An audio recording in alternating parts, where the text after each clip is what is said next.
The Lillian McDermott Show. We love, we fear, bridges we burn, we make mistakes, then we live and learn.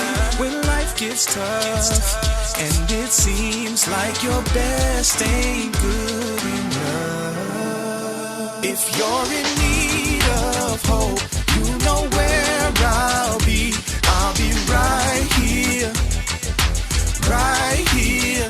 And when you need a friend, you can count on me. I'll be right here, waiting for you.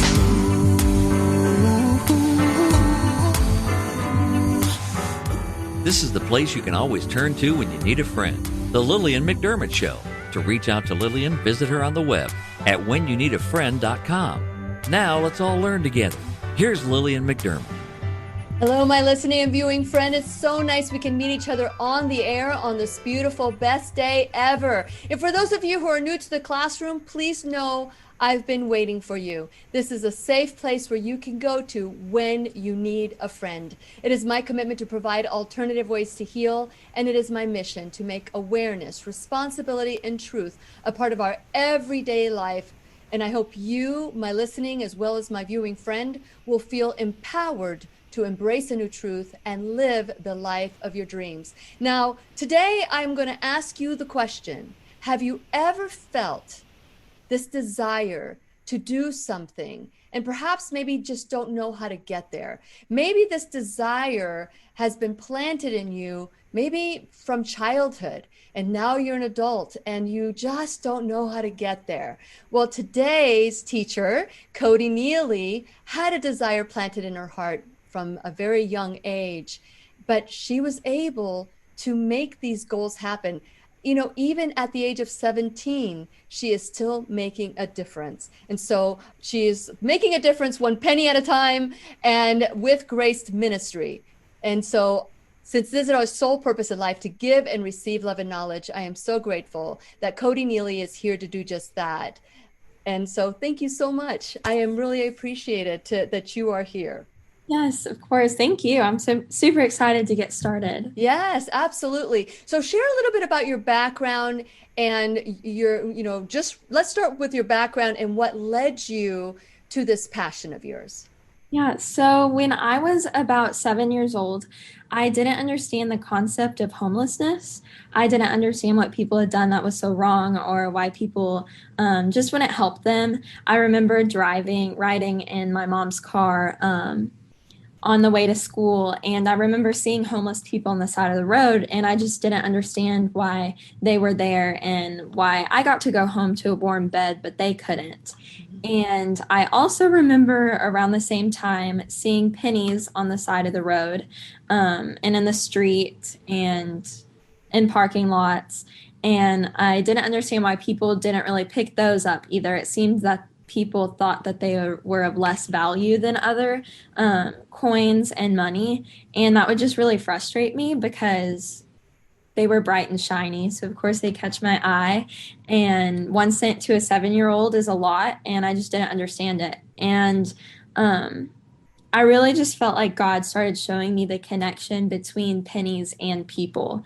And the same way we walk past pennies on the side of the road, we tend to do the same thing to people. And I didn't know I knew God was calling me to start a ministry, and I didn't know what that meant or what that looked like, but I knew I was supposed to. And I just really began by collecting pennies, and that was the first step. Collecting pennies. And here you are. And what age did you start your ministry? Because I know that Grace Ministry is part of your ministry, but when did you establish it? So it became a nonprofit officially in 2013. Mm-hmm. So I was about 13 or 14. Wow.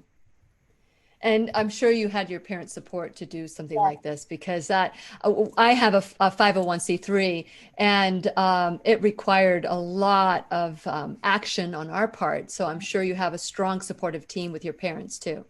I really do. At first, I remember going up to my parents and telling them about my dream and about my vision. And they, at first, just really looked at me and they were like, "Oh, you're sweet. Like, you're a sweet little girl."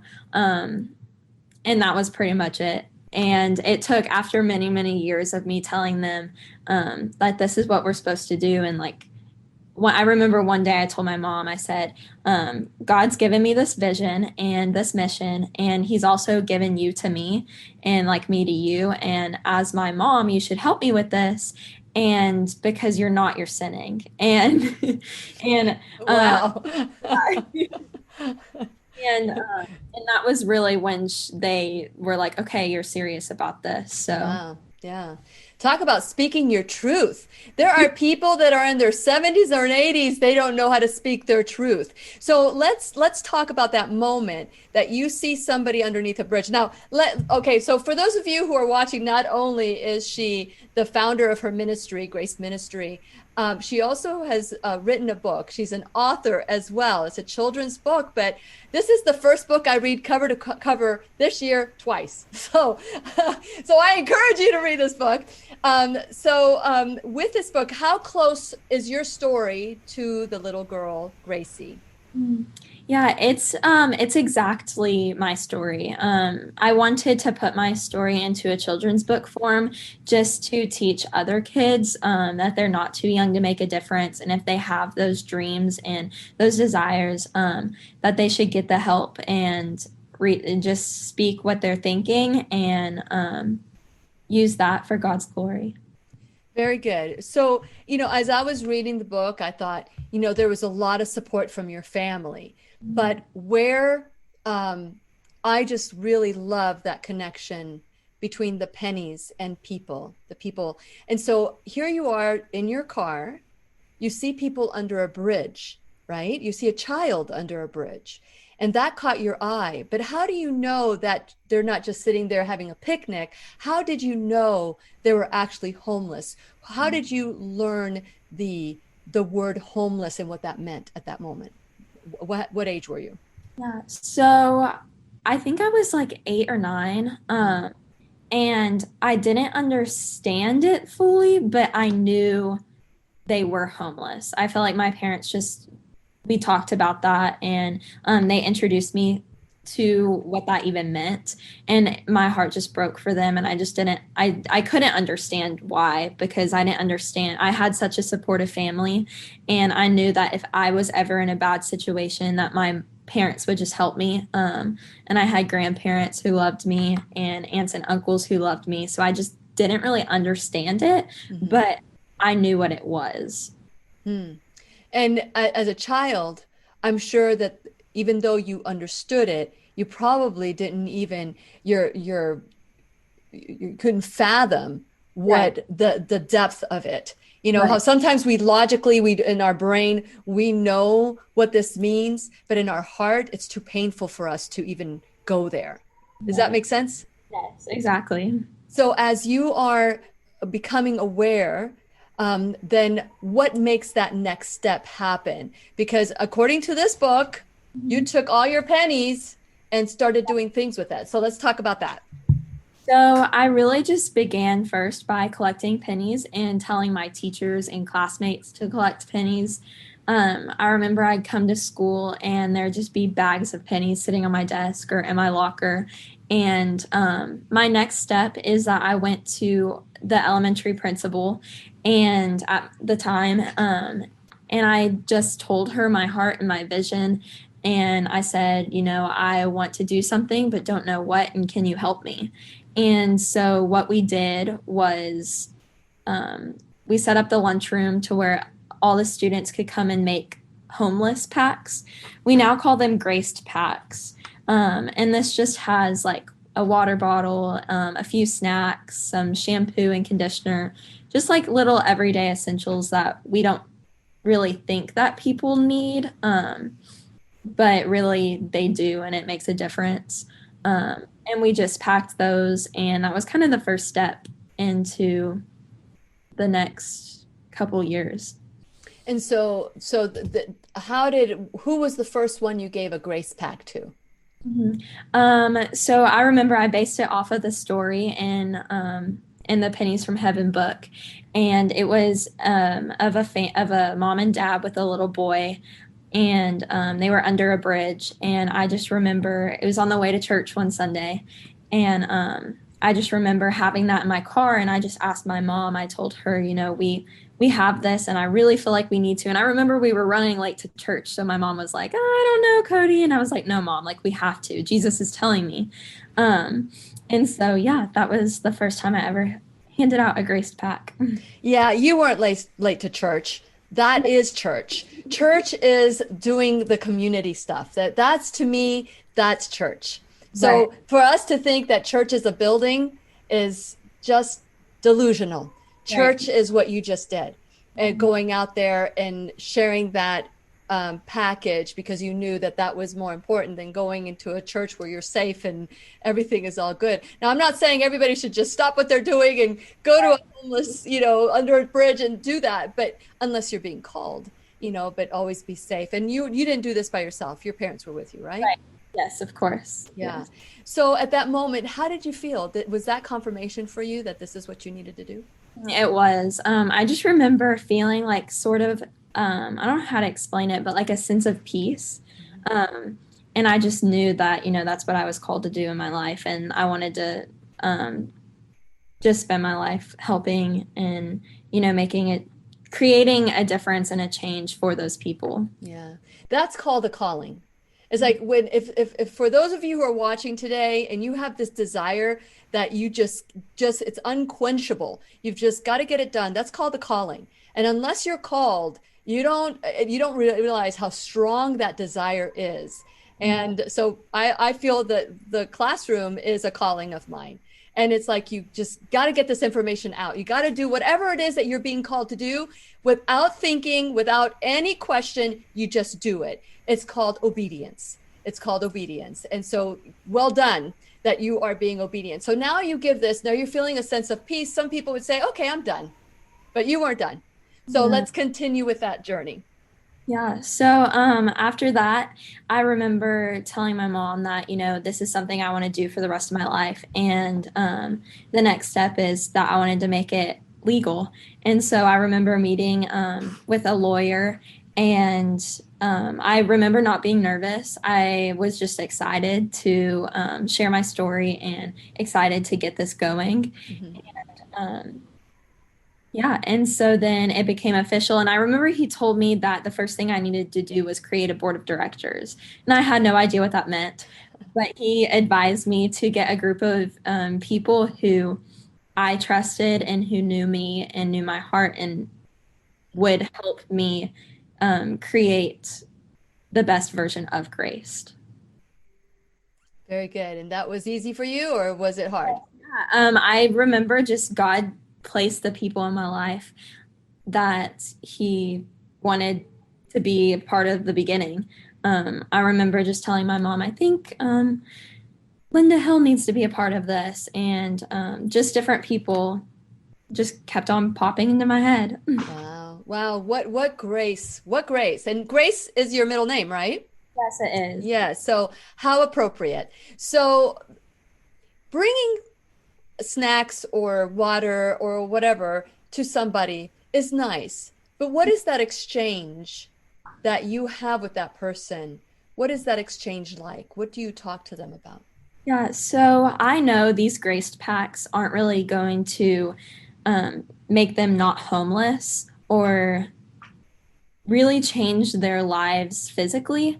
But we really call them, or I call them, more of a conversation starter. It's something where it's easy to just give to someone and just start a conversation with them, because I feel like one of the most important things is to be able to have a conversation with someone who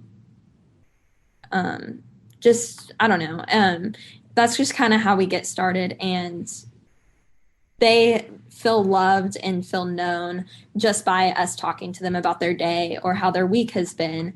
And that's really our main goal, is just to build those relationships. Interesting. So I didn't know if you went there and promoted your church or promoted God or Jesus, and prayed with them. I didn't know what exactly that conversation. That's what I was asking. I didn't want to pry into those conversations, but it's so like you said, that pack is not going to change them, but the gift and the conversation will. They'll Right. remember how they felt. Right. Yeah, because I remember, and oh, go ahead, go ahead. We normally do pray with them at the end of each time. We go to about the same 6 homeless spots across Houston. And on our outreach days, we go once a month. On weekends, we're partnered with another church. And the fourth Saturday is Grace Ministries weekend to go. And we go visit the same 6 spots. And we know their names. They know we're coming and what time, because it's the same time every month. And we really just talk with them about how the last couple of weeks have gone, and just get to know them. Now, do you bring the same package, or do you bring something different, or do you just come as a person and just share your time, which is very valuable? So we do always carry grace packs with us, because sometimes there are new and different people at these homeless camps who don't know us, and that's kind of how we start the relationship. But we also always bring a warm meal to feed them. The church provides that for us, and we just take it and hand it out. And yeah, and normally it is only on that Saturday, but there's been a few times where I just really felt like I needed to go talk to so and so who lives down the street, and I'll just leave and go talk to them. Of course, with my dad, he always comes with me. Yes. But yeah. Now, have you dove into, like, for example, one of the reason the conversation, I want to dive into that, because that being seen as a person, even though you might feel uncomfortable, the person that allowed me that freedom to speak to someone who is homeless, or to give water to someone who is homeless, and kind of remove the preconceived notions about the homeless, was Willie Baronet. And I had asked you if you knew Willie Baronet, but you may know who he is once I start talking about him. But he did a documentary called Signs for Humanity. And basically, he was so uncomfortable with people that had signs that said homeless, help out, God bless, whatever. And he was very uncomfortable, and he didn't want to look at them. And then he rolled down his window one time. He was there. It was like he didn't want to look at him. He didn't want to. So he actually rolled down his window and he said, "How much do you want for that sign?" And the guy said, $5. So he gave him $5 and he took the sign. Now, Willie Baronet is an artist, and he ended up going across the United States buying these signs. And now he has the not viewings, what do you call that, when somebody showings of artists, he takes all these signs, and he did a documentary, and I believe he does a walk for the homeless at the school that you're going to be going to. Do you know that one? So now you know who Willie Baronet is, because Robert reminded me that that's the school that he does that every year. And so I think it's wonderful that everybody has this calling, and his calling was to reconnect with his fear of being homeless, of being abandoned, and so he had to come to terms with that. But he gave me permission to, to when you say something out loud, it gives people permission to kind of do the same. Maybe or follow the desire in the heart. Like for me, it wasn't so much to give money, but to me, it was to give water, something that would give them substance. So I always keep water bottles frozen. I take them and I put them in, and then in a cooler. And so when I know I'm traveling to many places, I love giving water. I don't know if they're disappointed when they get water, but it's the gift, and to see them and to say, are you thirsty? Here's some water. So there's so many different ways we can interact with the homeless without making them feel like unwanted, like those pennies that you were talking about. So would you like to add to that? Is there anything that you have felt that you've come to terms with? I feel like I don't know if Yeah. Um, Well, everybody, doing what you're doing, that fulfills your need. But, right. but have you figured out where that desire, I mean, other than it was planted by God or that vision, with Willie, it was his fear of being homeless himself because he had an abusive childhood. Yeah. And I he go ahead. Yeah, I just feel like God really just gave me this passion, and I don't really know what it stems from, Hmm. just besides the fact that He's called me to love other people, and I feel like His love for me and just how much I understood that as a little girl, just made me want to love other people the way He loved me, That's and to share wonderful. that with people who, may not feel that they are loved. Hmm. Very good, very good. So, Cody did this book, as I mentioned, and when people buy this book off your website, gracedministry.org, does it help feed Yes. okay, so share a little bit about the book and how can people help? Yeah, so the book is called Pennies from Heaven.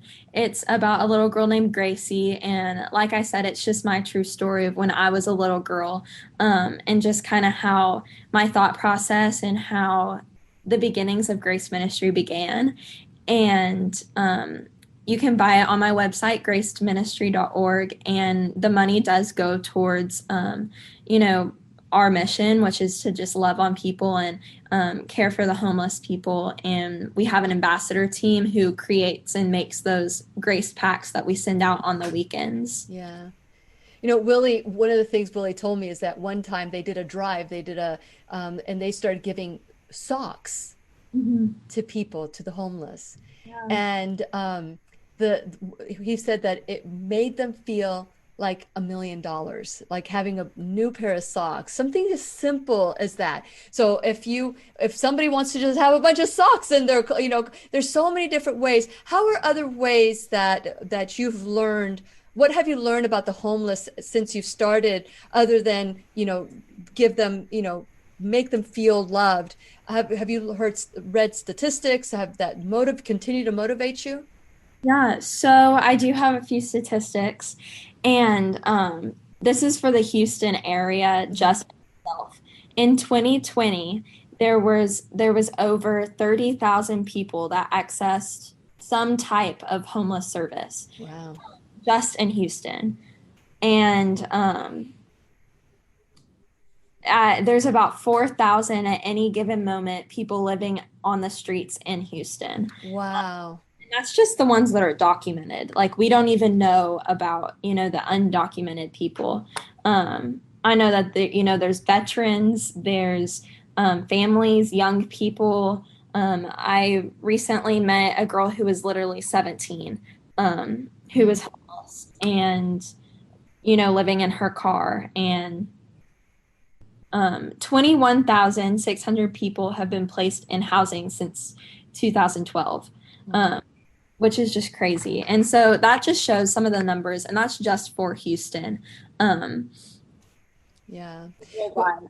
I what can't. about mental illness and some of those statistics, alcoholism and drug use? Are you concerned about that, or is that something that you address when you converse with them? The people we do meet on the streets, a lot of them are addicted.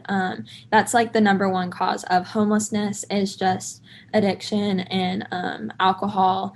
And a lot of people on the streets are involved with drugs and stuff like that. And that's just something that, I mean, it's not really, I know it's not right, but it isn't our place to judge that either. Correct. Yeah. And I know, just our number one goal is to get them housed. We want to teach them how to live a safer and better life off of the street. But that first step is just that conversation. Mm. And then we send them to another organization once they're ready called Hope Haven. Hmm. And Hope Haven then finds them housing, and they go through rehab and to get clean and sober and then um, transition into a house. That's nice. I know that there's a Hope Haven because when I had the radio show, we tried to get them on. I think they came on to the show back in when I was in Jacksonville for that we would broadcast on radio as well. And it's a great ministry. Those are and so they must be everywhere because if you're in Houston and I'm in Florida, it's just it goes to show you that these things can, you can to pass the torch on to people. Are you hoping that other people will continue this tradition with you and maybe use what your experience is to maybe start something in their town? Yes, for sure. I know just kind of thinking long term, I do want to one day have a graced house. And like I was kind of saying, is just this is where the people we do meet and connect with on the streets would go and live, and we would just teach them how to um, just certain life skills that they don't know that would help them be successful in their life. Um, a lot of people don't realize about homeless people is that they're kind of stuck in this circle um, of they can't really help themselves without somebody to, reach out their hand and help them.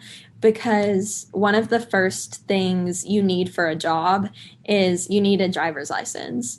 You have to travel to and from work. You have to, to even fill out the forms. Mhm.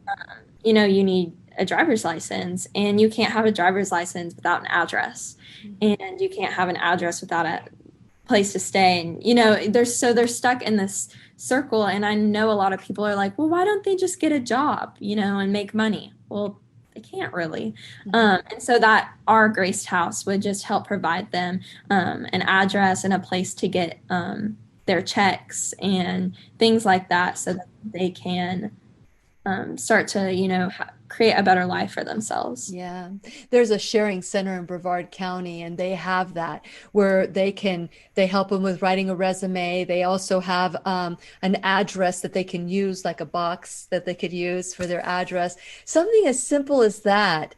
We don't think about how something small that we could help somebody with, like a postal box at Right. a sharing center. And then they also at the sharing center in Brevard, they also provide like medical and different, there's people that go in and volunteer. They've been in the classroom as well. I think I know I have a heart for the homeless, but I know that people are called in different ways. And mine is to bring you guys onto the classroom so that you can share what you're doing, because we can't do it all, but at least we can do something. So, what are some of the other myths that you have found that it keeps people from maybe embracing the homeless? What are some of the the myths that you've discovered? Like, for example, why can't they get a job? You've learned why they can't get a job at first. So, what are some of the other myths that you've been able to break through with these conversations? Yeah, I think some other ones would just be, that homeless people are just lazy, and that um, all they want to do is just stand and, ask for money, or things like that, or they rather not get a job and, work, or that, they did this to themselves. Like they shouldn't have done X, Y, and Z. Well, we're all human and we all make mistakes, and their one mistake just led, Yes. There well, by the grace of God go I, you that, know? That was what Willie's point was that one turn too many can bring you there under that bridge. And you ask the question, what brought me here? And it's not just one thing, it's like all these different things that happen and you get blind swiped. And of course when there's addiction, there's going to be some poor choices that are being made, some choices of to maybe sleep in versus go to work. And the next thing, and a lot of the people in the United States, and I don't know if the world, are just one paycheck away from being homeless. Yeah. yeah. So what else can you share with us that you've discovered in your journey? Yeah, just besides that, people think that they're lazy and things like that. I've just found that it's just very untrue. I mean, there are addictions involved, and that there are, you know, parts of times they struggle with a job, but also I have a few homeless friends who have jobs, and they go to work every single day. They just walk there, and they are trying, and they want to make a difference and change their lives. They just don't know how, or they can't by themselves. And so, yeah. Yeah, in the Sheridan Center of Brevard, that same place that I'm talking about, that's here in Brevard County, they have showers because you don't even think about it. They don't have running water, they don't have showers. Where do they eat? And they, so it's wonderful that you're working with other ministries, and it's amazing how every single ministry has a purpose. Right. And I love that you know where your purpose is and where you're going. I love that. And so for those of you who want to help out with this ministry, you can go to gracedministry.org and you can get a copy of this book. How much does this, how much does this help from someone to get a book from or just donate? So if you buy a book off of the website, it's $25. That covers shipping and taxes, and it goes towards we put the funds towards Graced Ministry, and that helps with our Graced packs. That helps with we also send children to church camp who can't afford it. That's wonderful. That goes towards that as well. And just because that's a place where I really loved when I was little, is to go to church camp. And I just want to be able to bless other people with that opportunity as well. Yeah, that's beautiful. And Leticia Franco, I think I've got her name correct. She did all the illustrations. She did a beautiful job. So you've got a wonderful team of angels helping you out, huh? Yes, I do. That was actually her first children's book to ever illustrate for, and she did an amazing job. And she actually hand watercolored all of the drawings. Wow. Yeah, Is that your principal or your teacher? That's my teacher. That's actually based off of Jennifer Merle, and she is my 5th grade teacher. And yeah. Yeah, and here's her family. I'm sure your family just loved how they were captured. This is a great book. It's great to give to your children and also explain, a very difficult topic. So well done. Great job explaining how, like you said, you're never too small to make a difference. And so what are some of the touching, before we go into touching moments, I just want to take a little turn here. As you know, we have got to stay connected. And this is where we take ownership for our lives. This is where, you can take a pill, you can take responsibility is the theme, but it's not just about taking a pill. It's about being a part of something larger. One of the biggest reasons people are depressed is that they don't feel like they matter, that there's nothing that they do that is in contribution. If you want to get rid of your depression, start looking at your neighbor, sweep their porch, go to a nursing home, just talk to the people. There's so many different things. Once you get out of yourself and you realize, I remember when I was 10 years old, I heard a priest give a homily, and all I remember at the age of 10, because my mind was going everywhere until that moment when I heard this. I heard the priest say, some people are upset because they don't have new shoes to wear, or maybe their shoes don't match their purse. But if you look at your neighbor, they may not have any feet. And that really pierced my heart at the age of 10. And I thought, you know what? Things could always get worse. So we need to be grateful for whatever it is. So that was when I first became so grateful to just everything that is in life. So I want to encourage all of you to figure out where you can see that your life could be worse, and now you can be grateful that it's not, and maybe do something for somebody else. So I want to encourage you to have those conversations, not only with others, but with yourself. Figure out ways that you can help ministries like Grace Ministry and others that are maybe around your life that might resonate with you. It might be animals, it might be nature, it might be whatever it is. Reach out to them. And so go to WhenYouNeedaFriend.com. This is where we take 100% responsibility for the life we want to live. Please subscribe while you're there. Like and follow my social media, and especially BitChute, because we're trying to grow BitChute since we're being a little bit garbled. So, and censored. So I want to make sure that you do that. And while you're there, scroll down, check out my sponsors and my shop bag. So my sponsors, such as Keep Me Safe Organics, we have First Alternative Telemedicine, we have the pharmacy in Merritt Island, Right Way Health and Wellness, First Alternative Care and Therapies as well.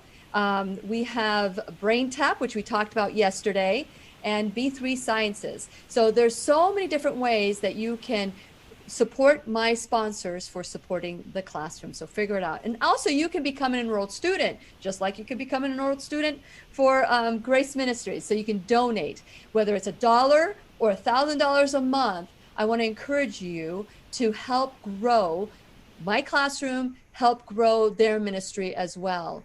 And so whether it's your time, your talent, or treasure, if you want to end your depression, end that depression, do something for someone else and find that you are needed and you are valuable. And so with that in mind, I want to thank you, Koedi, for being a part of the classroom and being our teacher today, because at the age of the ripe old age of 17, right? You are making a difference. And that is part of what makes us feel. That's, as a matter of fact, that is the one thing that everybody has in common that's a centenarian, that they feel like they belong. Right. It's the number one reason. It's not that they eat well or they don't smoke or they don't drink or anything like that. It's that they feel that they belong to a tribe that they have. And so we need to find that tribe, whether it's doing a ministry or anything else. So figure out what that is for you. So I had asked the question before I talked about my website and different ways to get a hold of us. I want to know what are some of the most touching moments where you thought, oh my gosh, this is beyond what I thought this could be. One of them was actually about a year ago when I was able to, one of my homeless friends, he got cleared to approved for housing. And I was actually able to be the one I was in Oklahoma, but they let me be the one to tell them. And so I was actually able to tell him that he was approved for housing. And so that was really special. I just remember him crying and he was so excited. And yeah. That's wonderful. I'm sure you've been doing this for a long time. Are there other things that you've recalled that you have experienced?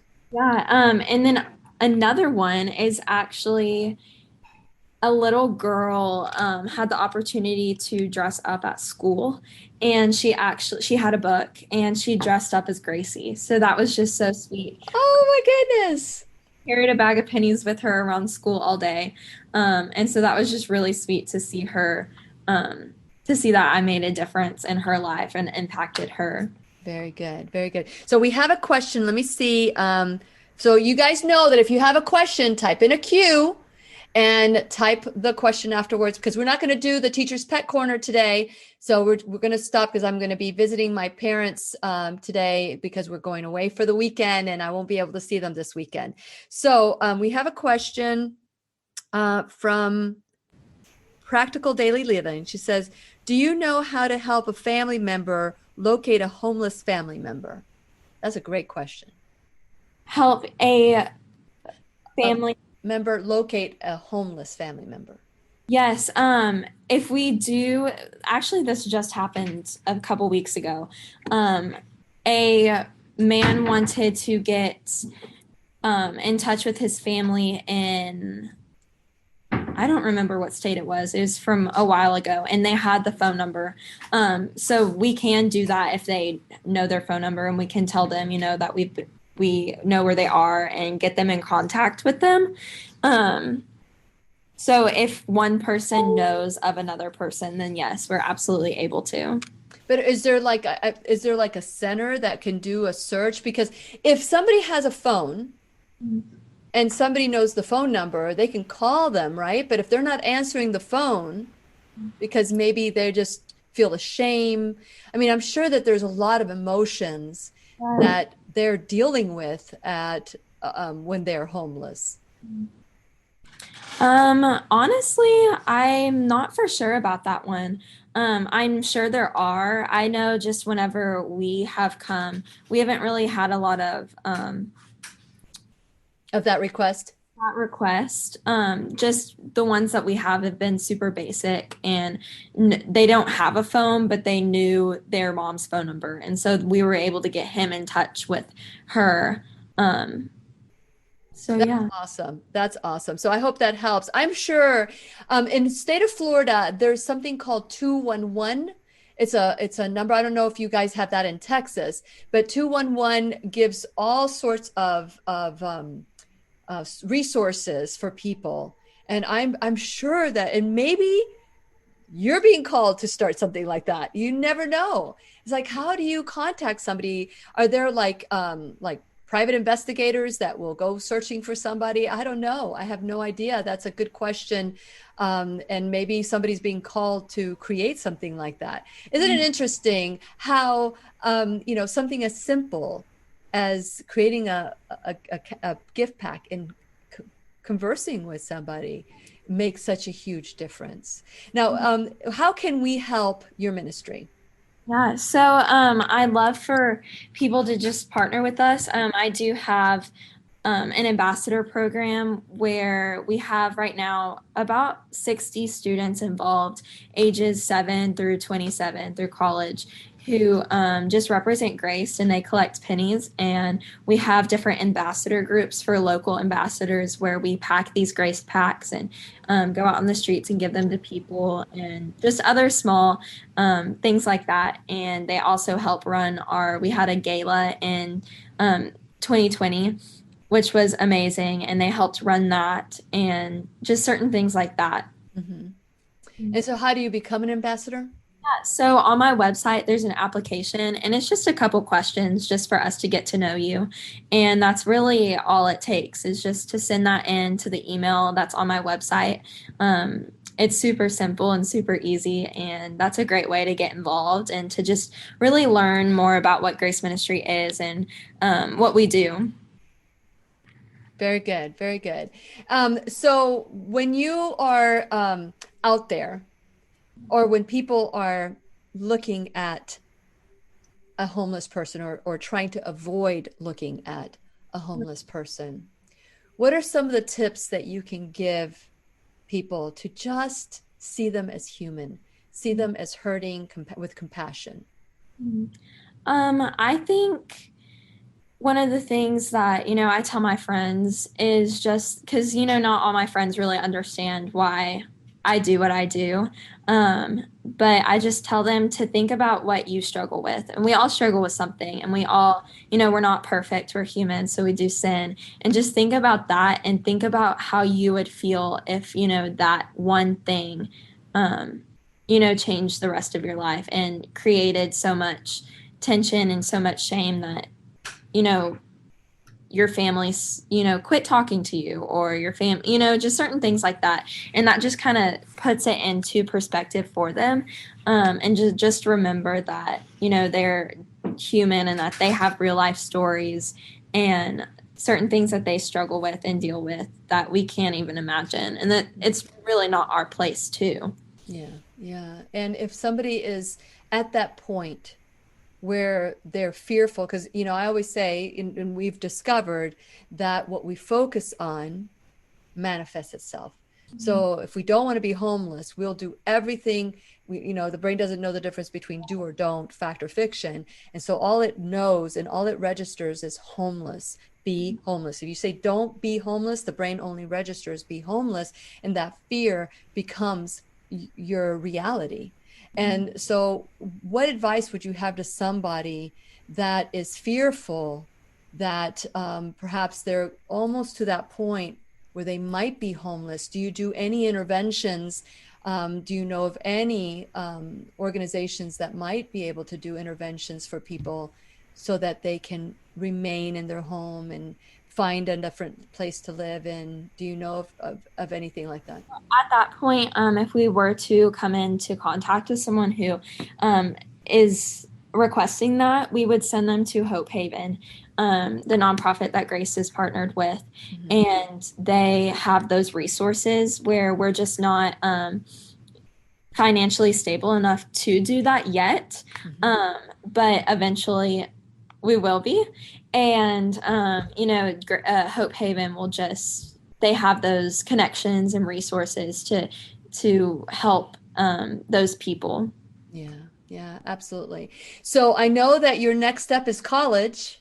You're Yeah. going to college. What's going to be your degree in? Yeah, so I'm going to Southern Methodist University, and I want to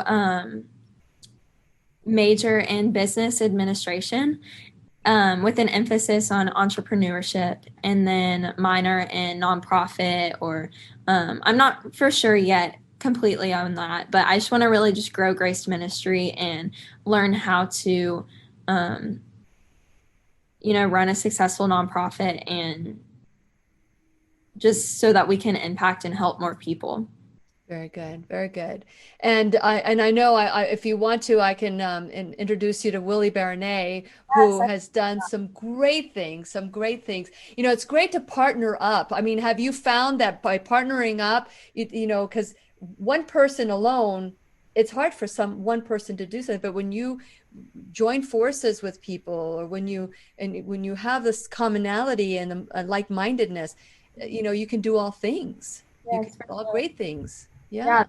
Yeah, Gracie had to learn too is that one penny, can't really do a lot, but once you start collecting them and put them all together, that really just it makes a difference, and it all adds up. Yes, yes. So there's a comment here, says Mrs. Nealy, you are wonderful young lady and wise beyond your years. And I agree. I agree with that. Yeah. So, you have someone that started. Do you feel any pressure to make it bigger and bigger and bigger? I mean, or do you feel that you're at peace with what you have now? Well, I do want to grow, and I do want to continue to grow, because I just feel like, we are every day. There's either a new book sell, or a new book signing, or an interview, or something. So we are growing every single day. I just feel like I don't really feel the pressure of it, just because I know that it's God's ministry, not mine, and He's going to do with it what He wants. And so that really takes the pressure off of me. I'm just here to listen and obey. Um, but I of course, want to continue to grow, because the larger we are, the more people we can help. That's right. And that's a great lesson to learn, Koedi, to say, okay, I'm being called to this. My calling is to do this, and it's God's calling. God decides what He's going to do, what God's going to do with the people that are listening to the. It's like it's not yours to save people; it's yours to do what you're being called to do. So good job. Some people don't. I mean, I just learned that lesson myself. Like when you learn something and you know something, you feel like you have to I feel like I have to see it through fruition. But God knows what fruition is. I just need to do what I'm being called to, just like you are, and all of you. And so if you feel touched by the conversation that we've had today, if you are having issues with feeling judgment towards people who are homeless, then it's time to look within. It really is time to look within and figure out different ways to maybe be of help, be of service, instead of being of judgment. And so we have about 5 minutes left in the broadcast and the podcast as well. Is there anything, if somebody were to walk in right now and just tune in right now, what would you want them to know about what your mission in life is? Yeah, so I would just want to really just encourage everyone, and to tell them that, you're not too young or too old to make a difference, and that all you have to do is just say yes to God's calling. And even if that's scary and seems like too much and overwhelming, just to remember that, God doesn't call the equipped, He equips the called. And so all you need to do is just say yes and take that next right step and do that next right thing. And, God will provide the rest of the way. And to just remember that, and to pick up pennies, of course. And send them all to you, right? Yes, absolutely. That's wonderful. And when you think about it, I quote this all the time because I saw it in a movie called We Bought a Zoo. I don't remember much about the movie. I just remember the quote, which Right. is, "It only takes 20 seconds of courage to take the first step." And that's what stops people. It's that first yes, that first step. And the way I explain it in my workshops and, as a coach and also when we're doing these teachable moments in the classes, in the classroom, the way I explain it is if, God is everywhere, that means God is in me, God is in you. And if we just had a speck of what God is in us, what can't we do? We can do all things, right? We can do all things. And so I just want to make sure that all of you feel empowered to do something different for someone else. And if you're depressed or anxious, just doing something different for someone else starts that feeling of empowerment. And then when you feel empowered, then you are able to empower others by just being a living example. So I am just really grateful for this time. I want to remind you that the book is called Pennies from Heaven, and you can go to graceministry.org if you have some pennies lying around, and who doesn't have pennies? So, no donation is too little, right, Koedi? Right. Yeah. So whatever you have it set up at, she has it set up at graceministry.org. So check out the website and maybe purchase the book because that helps as well. Now, I know you can purchase the book on Amazon and that may seem a little easier, but Amazon takes a lot. So if you go to Grace Ministry, then you will be able to help completely as opposed to just some of the way. Right. So any final words of wisdom, Koedi? I just want to thank y'all for listening. And if y'all have any questions, you can find me on Instagram at the official Penny Girl. And yeah. Very good. So Jennifer's saying, great job, Koedi. You are such an amazing young lady. So those are, that is a wonderful thing to continue, even though you're doing great things. Your vessel, as in service vessel, needs to remain small. I call it the size of a thimble, because if your vessel gets too big, then it takes a lot more to fill it up and overflow, right? Yeah. So remain close to Jesus, remain close to God, because that's where you will completely know what your next step needs to be. Many people think God is a riddler. God is not a riddler. God makes things perfectly clear, especially if you're open. So good job, Koedi, for everything that you're doing. And I'm sure that you will continue to do great things, and good luck with your education as you take that next step. And this is, for those of you who think you can't do it, think again. Yes. Think again, because that is a limiting belief that is false. So that's not from God, because God wants us to be church outside the building, not inside the building. Church has nothing to do with a building, has everything to do with your intention and your character. So I just want to encourage all of you to do everything you possibly can to continue not just living the life of your dreams, but helping others achieve that as well. Okay, so that's it for now. I'm really grateful for you, Koedi. Again, the website is called Grace Ministries, and we are so excited to be a part of this. So if there's anything you need in the future, just know that we'll be right here waiting for you. Thank you. You're welcome. And so you heard it from out of the mouth of babes, right? 17 years old, 8 years old when she got started on this. What is your excuse? I hope there is none. I hope after this conversation you realize that great or small, every single one of us makes a difference. So please remember, we'll be right here waiting for you worldwide at WhenYouNeedaFriend.com. This is Lillian McDermott and Koedi Nealy, wishing you love, peace, joy, and unexpected abundance. Make it the best day ever. Good job. The opinions Good and job. advice expressed on the Lillian McDermott radio show are intended for the individual callers and guests on the program and are presented to our wider audience solely for general educational purposes. Please act responsibly and consult personally with your own medical, psychological, or nutritional expert before taking any steps to improve your life.